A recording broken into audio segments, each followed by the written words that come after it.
इस लड़की को दूसरी बार जीने का मौका मिला, बस इसलिए ताकि वो अपनी माँ की जिंदगी को बेहतर बना सके और उसकी एक अमीर आदमी से शादी करवा सके। उसने 21वीं सदी के मेकअप ट्रिक्स यूज किए और अपनी माँ को पूरी तरह से बदल दिया। उसने गर्म कोयले वाली पिन से माँ के बालों में कर्ल्स बनाए, फिर उसने माचिस की तीली से उसकी आईब्रो ड्रॉ की। उसके बाद उसने अपने हाथों से बनाया हुआ लिपस्टिक लगाया। उस मेकओवर के बाद उसकी माँ फैक्ट्री की सबसे खूबसूरत औरत बन गई। फिर वो उसे टेक्सटाइल कंपनी के आर्ट फेस्टिवल में लेकर गई। जैसे ही माँ स्टेज पर चढ़ी, सबकी नजरें उसी पर रुक गईं। किसी को नहीं पता था कि वो लड़की फ्यूचर से आई है। अपनी पिछली जिंदगी में वो बस एक नॉर्मल स्टूडेंट थी, लेकिन किस्मत ने उसके साथ बहुत बुरा किया। उसकी माँ सालों तक घरेलू हिंसा की शिकार रही और एक दिन उसे इतना मारा गया कि उसकी मौत हो गई। उसके फ्यूनरल में कोई भी रिश्तेदार नहीं आया, सिर्फ वो लड़की अपनी माँ के साथ थी। रास्ते में उसके पिता ने उसे रोका और यूआर्न तोड़ दी जिसमें माँ की राख थी। वो रोती हुई हर टुकड़ा उठाने लगी, लेकिन उसी वक्त एक चालाक औरत ने उसे लात मारी और राख जमीन पर बिखर गई। लड़की राख को बचाने के लिए कूद गई, लेकिन उसने सामने से आ रहे ट्रक को नहीं देखा। वो ट्रक से टकरा गई। उसका खून सड़क पर फैल गया, लेकिन मरते वक्त भी उसने यूआरएन को एक सेकंड के लिए नहीं छोड़ा। शायद उसकी यही डिवोशन थी जिसने किस्मत को हिला दिया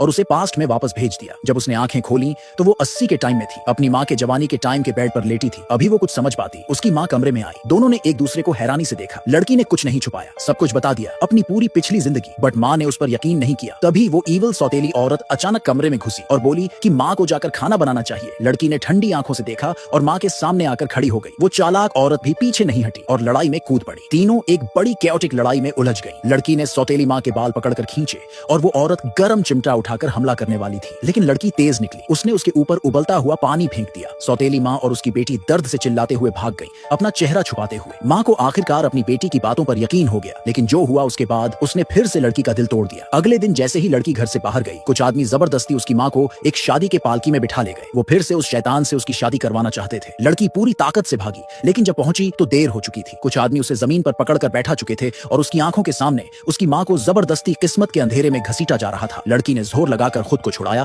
और पास रखी झाड़ू उठाई। उसने अचानक सबको मारना शुरू कर दिया, फिर माँ का हाथ पकड़ा और दूसरी हाथ से एक कर्ज की पर्ची फेंकी। वो आदमी उसे देखकर डर के मारे सफेद पड़ गया। लड़की ने उसे धमकाया कि वो खुद उस पैसे वाले को जानती है। वो आदमी कांपने लगा और लड़की उसी मौके का फायदा उठाकर अपनी माँ के साथ भाग गई। उसने माँ से कहा कि वादा करो, दोबारा उस आदमी पर भरोसा नहीं करोगी। माँ ने रोते हुए वादा किया और दोनों ने पिंकी प्रॉमिस किया। उसी साल टेक्सटाइल फैक्ट्री का वारिस फॉरेन से लौटा। लड़की ने उसे तुरंत पहचान लिया। यही था वो इंसान जिसने पिछले जन्म में उसकी माँ की मदद की थी। उसने माँ से कहा, यही है तुम्हारा असली भाग्य। लेकिन माँ ने सिर हिला दिया। उसे लगा कि वो उसके लेवल का नहीं है। लड़की सब जानती थी। पिछली जिंदगी में उसी आदमी ने इलाज के सारे पैसे दिए थे जब माँ बीमार हुई थी। इस बार वो गलती दोहराने नहीं देने वाली थी। उसने माँ को खुद तैयार किया, मेकअप किया, अच्छे कपड़े पहनाए और उसे फैक्ट्री के डायरेक्टर के ऑफिस तक ले गई, लेकिन वहाँ कोई नहीं था। बाहर निकलते ही वही आदमी सामने से आ गया। लड़की ने दोनों को देखा और उसके चेहरे पर अनजाने में एक मुस्कान आ गई, मगर ये खुशी ज्यादा देर तक टिक नहीं पाई। वो चालाक औरत फिर से आ गई, इस पल को बर्बाद करने के लिए।